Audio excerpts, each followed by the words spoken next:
Hi friends, നമ്മുടെ hair കെയറിൻ്റെ മറ്റൊരു വീഡിയോയിലേക്ക് എല്ലാ കൂട്ടുകാർക്കും സ്വാഗതം. ഇതുപോലെ ആരോഗ്യവും നീളവും കട്ടിയൊക്കെയുള്ള മുടിക്ക് എല്ലാവർക്കും ഭയങ്കര ആഗ്രഹമായിരിക്കുമല്ലോ വേണം എന്നുള്ളത്.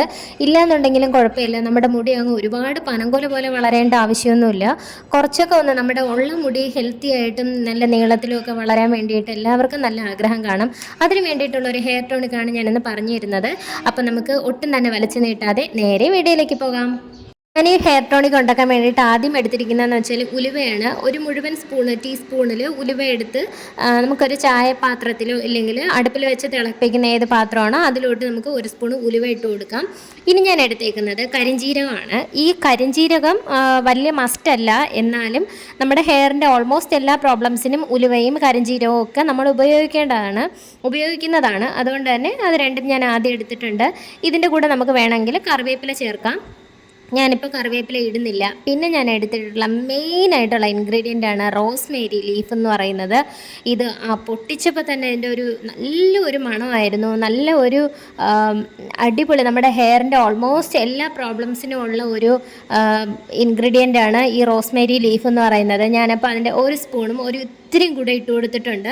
ഇത് നമ്മൾ ഫ്ലിപ്കാർട്ടിൽ നിന്നാണ് വാങ്ങിച്ചത്. ആവശ്യമുള്ളവർക്ക് റോസ്മേരി ലീഫ് എന്ന് പറഞ്ഞിട്ട് ഫ്ലിപ്കാർട്ടിൽ പോയി നോക്കിയാൽ നമുക്ക് ധാരാളം കിട്ടും. പിന്നെ ഞാൻ അതിട്ടിട്ട് ഒരു 1.5 ഗ്ലാസ് വെള്ളം ഒഴിച്ചു കൊടുത്തിട്ടുണ്ട്.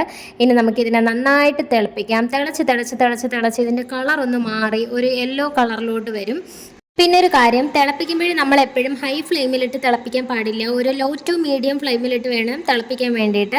അപ്പം നന്നായിട്ടൊന്ന് തിളച്ച് ഒരു കുറച്ച് വെള്ളം ഒന്ന് വറ്റത്തക്ക രീതിയിൽ നന്നായിട്ടൊന്ന് തിളച്ച് വരുമ്പോഴത്തേക്കും ഇതുപോലെ ഒരു ഉലുവ കളറ് യെല്ലോ കളറാവും. നമ്മൾ അതിനെയൊക്കെ ഒന്ന് ഇളക്കി ഇട്ട് കൊടുക്കുക.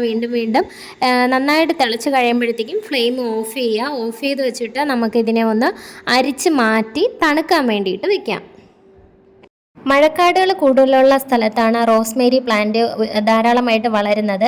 ഇതിലുള്ള കാർണോസിക് ആസിഡ് നമ്മുടെ സ്കാൽപ്പിലുള്ള നെർവ് എൻഡിങ്സിൽ പോയി ആക്റ്റീവായിട്ട് അതിൽ നമ്മൾ അപ്ലൈ ചെയ്യുമ്പോഴത്തേക്കും നെർവ് എൻഡിങ്സിനെ ആക്ടിവേറ്റ് ചെയ്ത് നമ്മുടെ മുടിയുടെ ഗ്രോത്തിനെ ഇമ്പ്രൂവ് ചെയ്യുന്നു എന്നാണ് പറയുന്നത്. അപ്പം ഞാൻ ഇതുപോലെ വെള്ളം നന്നായിട്ട് തിളപ്പിച്ചെടുത്തിട്ടുണ്ട്.